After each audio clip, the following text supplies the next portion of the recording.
बिस्मिल्लाहिर्रहमानिर्रहीम, अस्सलाम वालेकुम। खेलों की खबरों पर तबसरों और तज्जियों से स्कोर के एक और प्रोग्राम के साथ सैयद याह्या हुसैनी आपकी खिदमत में हाजिर है। न्यूजीलैंड क्रिकेट टीम का दौरा पाकिस्तान ग्रीन शर्ट्स के खिलाफ वनडे सीरीज़ में 4-1 की नाकामी के साथ इख्तिताम पजीर हुआ और अब पाकिस्तान क्रिकेट टीम के खिलाड़ी आराम कर रहे हैं।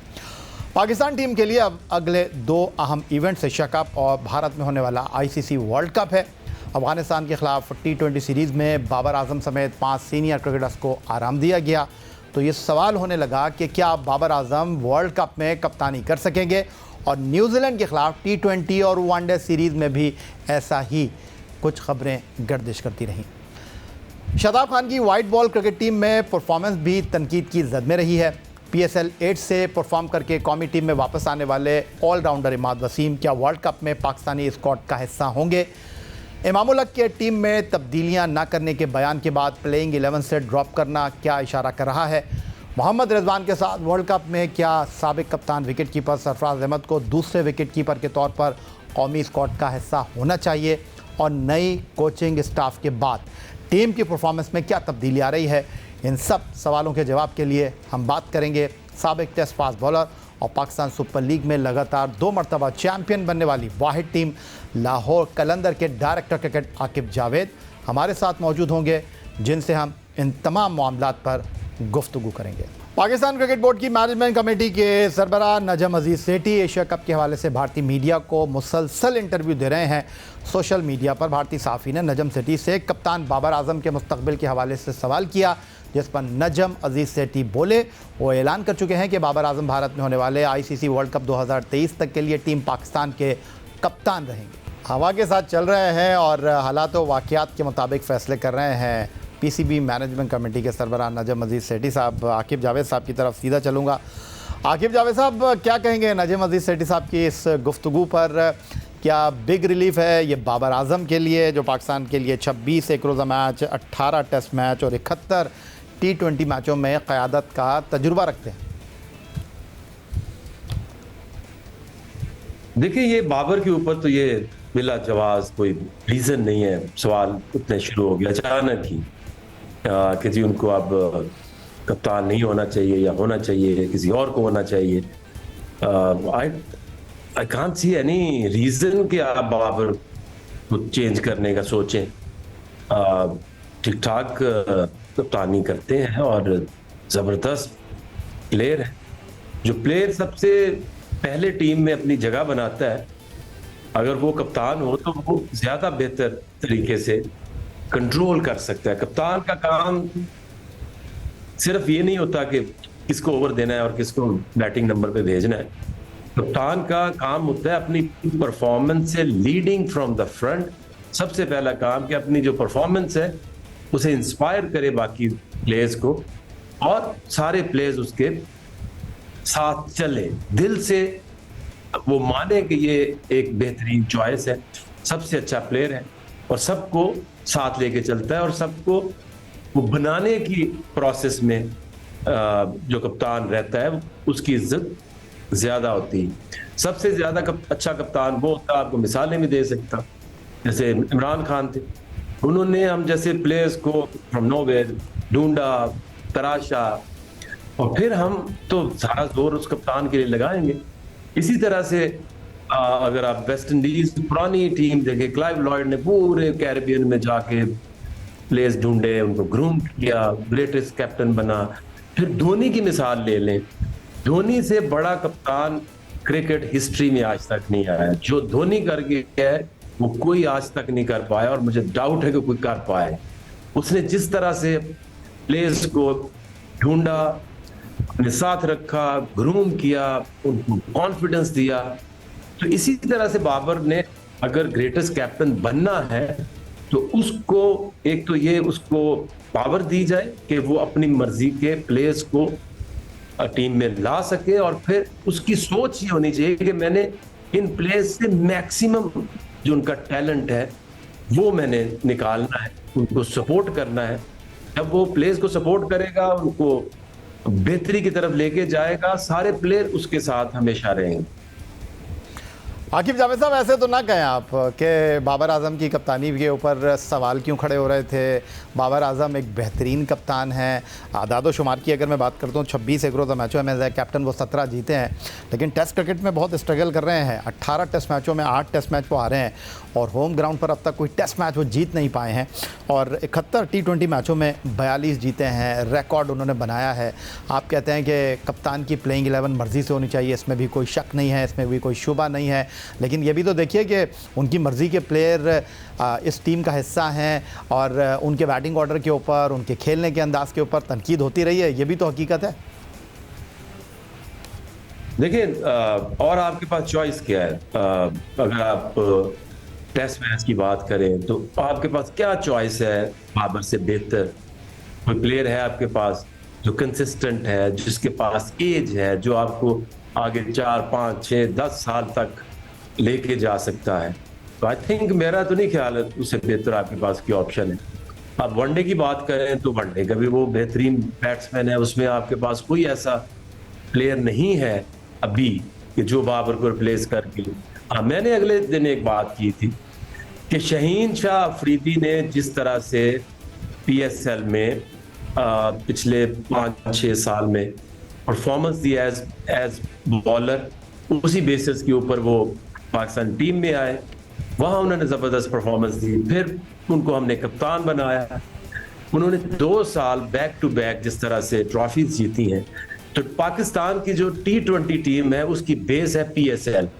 अगर एक प्लेयर परफॉर्म करता है जैसे असामा ने किया या दूसरों ने किया, तो वो पाकिस्तानी टीम में आ जाते हैं।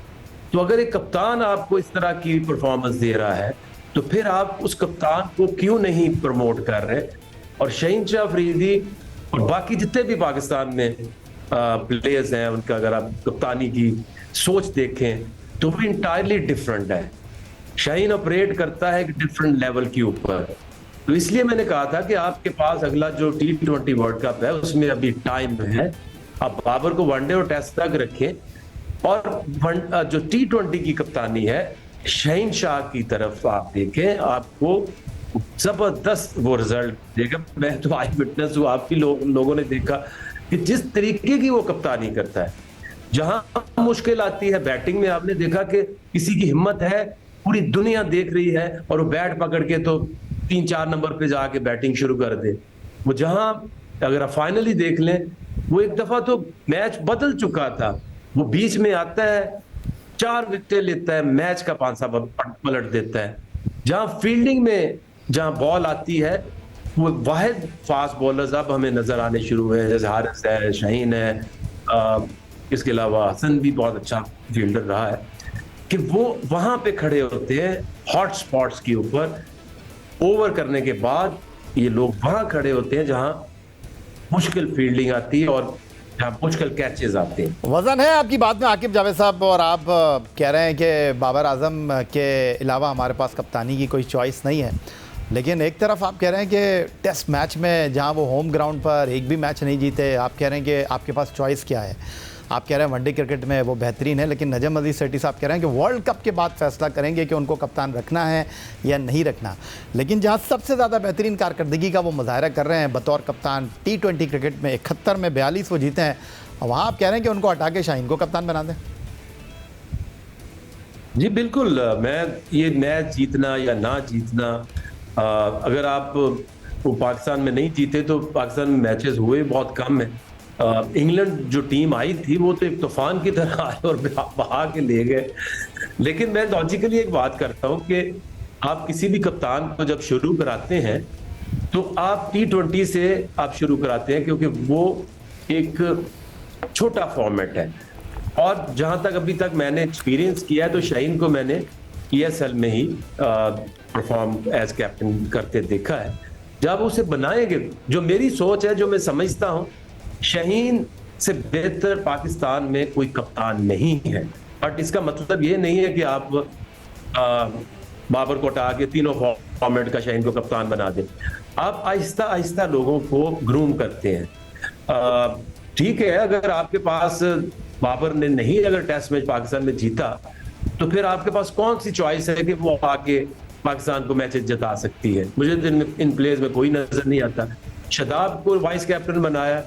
शादाब को अगर आप देखें तो शादाब की अपनी परफॉर्मेंस जो है, मैं शादाब पे आगे थोड़ा चल के बात उसको करूंगा बताओ। आपसे। शादाब पे मैं आपसे आगे चलकर बात करूंगा। आकिब जावेद साहब टेस्ट फास्ट बॉलर और लाहौर कलंदर के कोच, डायरेक्टर क्रिकेट लाहौर से वीडियो लिंक पर हमारे साथ मौजूद हैं और बहुत सारे इनसे सवालात करने हैं, बहुत सारे पाकिस्तान क्रिकेट बोर्ड के मामलात को इनके सामने रखना है और आपकी राय लेनी है। लेकिन ये सब कुछ एक ब्रेक के बाद।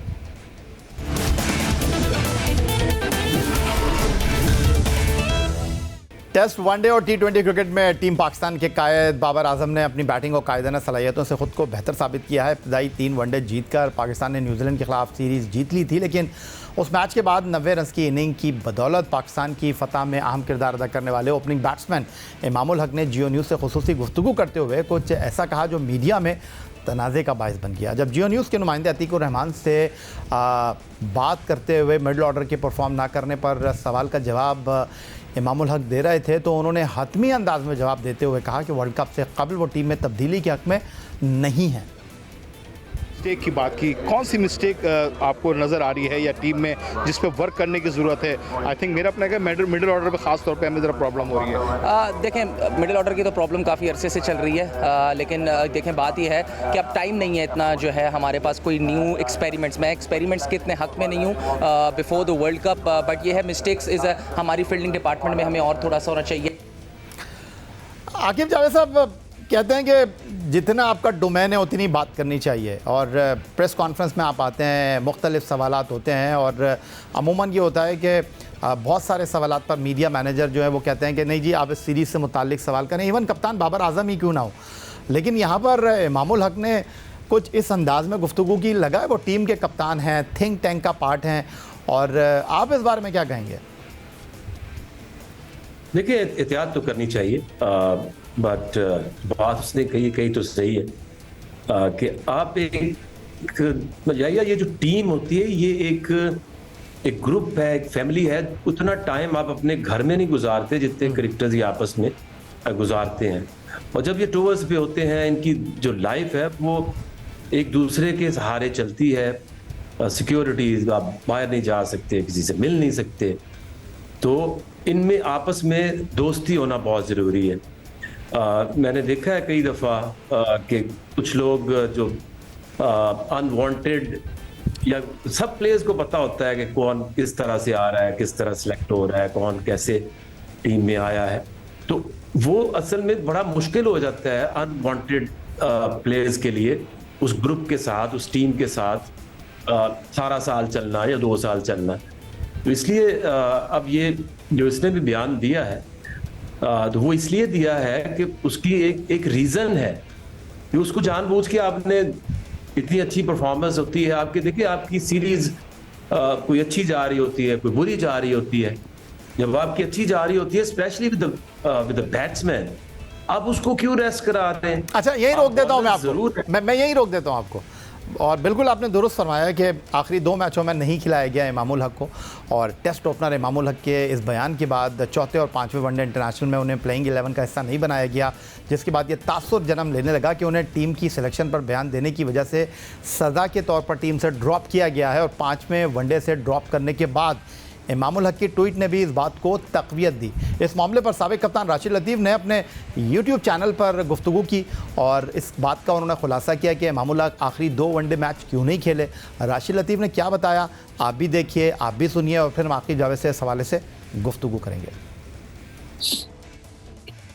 यार, जो अंदाज़ा है या कुछ हवा चलती है, पता चलता है कि किधर की हवा चल रही है, उसमें ये है कि मैच से पहले, पिछले मैच से पहले रोटेशन की बात हुई थी, तो फ़खर जमान नहीं खेल रहे थे मैच ना, और जहाँ तक मैं ठीक हूँ, हाँ, फ़खर जमान मैच नहीं खेल रहे थे, 4th ODI। लेकिन लास्ट मोमेंट पे आधे घंटे या 45 मिनट पहले इमामुल हक ने कंप्लेन की कि उनकी हैमस्ट्रिंग में थोड़ा सा प्रॉब्लम आ गया है। तो फिर अब क्या करना था, क्योंकि फ़खर तो नहीं खेल रहे थे, फिर शान फ़खर की जगह आ रहे थे, इमाम ओपन करते शान के साथ। तो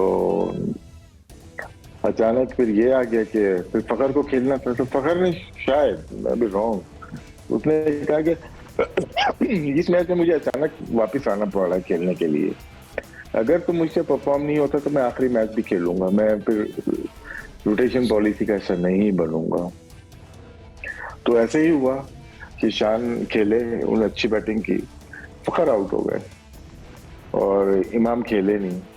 लेकिन कल सुनने में आया कि इमाम ने कहा कि मैं ये मैच खेलूंगा। तो फिर मैनेजमेंट ने ये पूछा कि यार हैमस्ट्रिंग का प्रॉब्लम इतनी जल्दी कैसे ठीक हो गया ना आपका। और वो पहले ही बोल चुका था फखर के यार मैं बैठूंगा नहीं, और शान परफॉर्म कर चुका था। तो ये रीजन मालूम हुआ है कि शायद कि जगह बन नहीं पाई उनकी ना, कि क्योंकि कुछ कमिटमेंट होती है मैनेजमेंट के साथ आपकी, या फखर रमान के साथ कुछ मैनेजमेंट की बात हुई होगी। तो फखर खेले, ऐसी बात है, उनको अचानक बिठाना उठाना तो सही नहीं था ना। तो वो पहला वो मैच खेले इस वजह से कि हैमस्ट्रिंग का प्रॉब्लम हो गया था, वरना वो रोटेशन पॉलिसी का हिस्सा बन रहे थे। ये थे पाकिस्तान के साबिक टेस्ट कप्तान विकेट कीपर राशिद लतीफ़, जो अपने सोशल मीडिया पर इस तमाम सूरत हाल का अपनी मालूमात के अंदाज़ में खुलासा कर रहे थे। तो आकिब जावेद साहब, आपने सुना राशिद लतीफ़ क्या कह रहे थे? रोटेशन पॉलिसी पर उनको आराम कराने का कहा गया तो वो नहीं बैठे और उन्होंने कहा कि मेरी हैमस्ट्रिंग प्रॉब्लम है, और वहाँ पर फ़खर को बिठाया गया।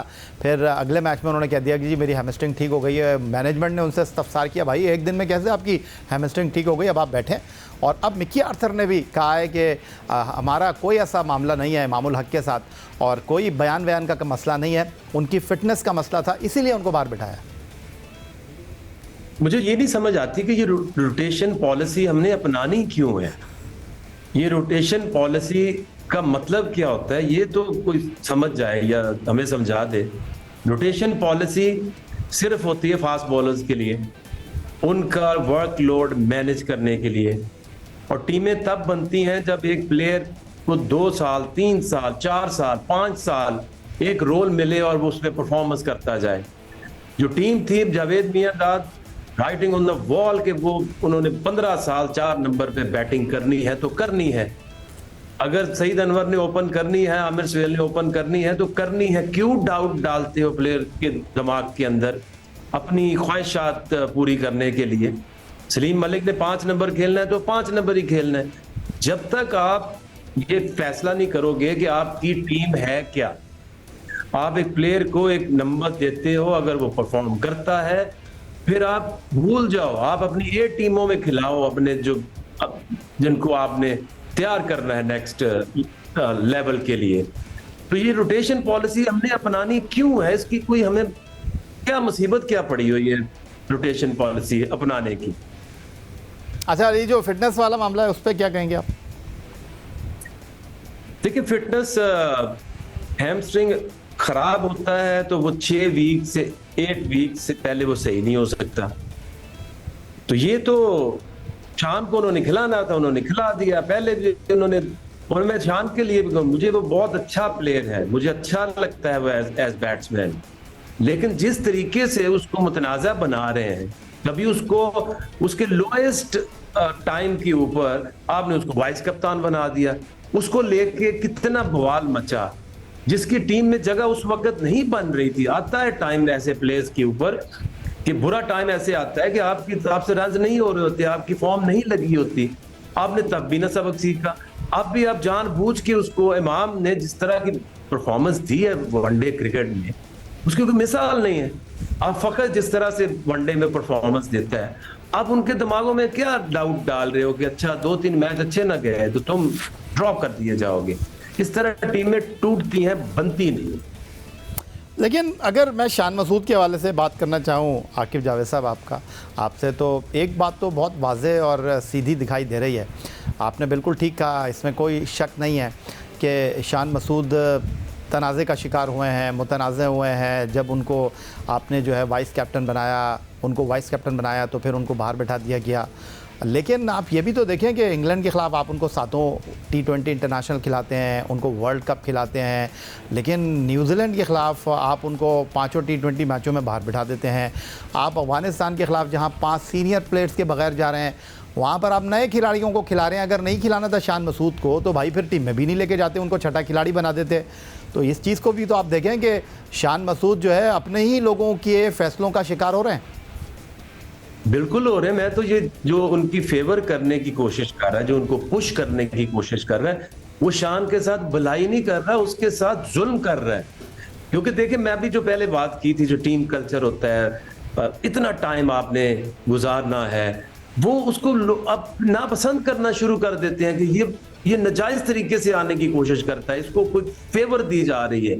तो ये तो क्रिकेट बोर्ड को भी, सेठी साहब को भी, सिलेक्टर्स को भी, और जो भी लोग उसे सपोर्ट करने की कोशिश कर रहे हैं, असल में ये उनका कसूर है। ये शान एक अच्छा प्लेयर है, एस्टेब्लिश प्लेयर है, आप उसके ऊपर क्यों एक धब्बा लगा रहे हो? उसको खेलने दो अपनी क्रिकेट, उसको परफॉर्म करना है, उसने खेलना है। अगर आप फखर ओपन के ऊपर अच्छी परफॉर्मेंस दे रहा है या इमाम दे रहा है तो दे रहा है। इसी तरह आपने देखा नहीं ये कितनी गेम चलती रही, कभी राशिद आया। चले, आप ये बात मानते हैं आकिब जावेद साहब के अगर आपको वर्ल्ड कप में जाना है तो फखर और इमाम के बाद तीसरे ओपनर के तौर पर शान की जगह बनती है या नहीं? तीसरा ओपनर, हाँ बिल्कुल बनती है, एज थर्ड ओपनर बनती है, बट एक जरूर करें कि फिर ये ना जाके कि तीसरा ओपनर है तो 3-4 मैच हो गए वो अभी तक खेला नहीं है। तो इस तरह आप टीम का भी बेड़ा गर्क कर रहे हो और शान का भी बेड़ा गर्क कर रहे हो। ठीक है, बहुत शुक्रिया। आकिब जावेद साहब हमारे साथ मौजूद थे और आकिब जावेद साहब की गुफ्तगू आपने सुनी पाकिस्तान टीम के मसाइल, पाकिस्तान टीम के कॉम्बिनेशन के हवाले से और वर्ल्ड कप में हमें किन खिलाड़ियों के साथ मैदान में उतरना चाहिए, बड़ी तफसील के साथ आकिब जावेद की गुफ्तगू आपने सुनी। ये था जनाब आज का हमारा प्रोग्राम। ट्विटर पर आप मुझे फॉलो कर सकते हैं, आप हमें ईमेल कर सकते हैं, अपनी राय से आगाह कर सकते हैं score@geo.tv पर। इस दुआ इस उम्मीद इस तवक्को के साथ कि पाकिस्तान में खेल और खिलाड़ी तरक्की करते रहें। सैयद याहिया हुसैन को स्कोर की पूरी टीम के साथ अगले प्रोग्राम तक के लिए इजाज़त दीजिए। अल्लाह हाफ़िज़।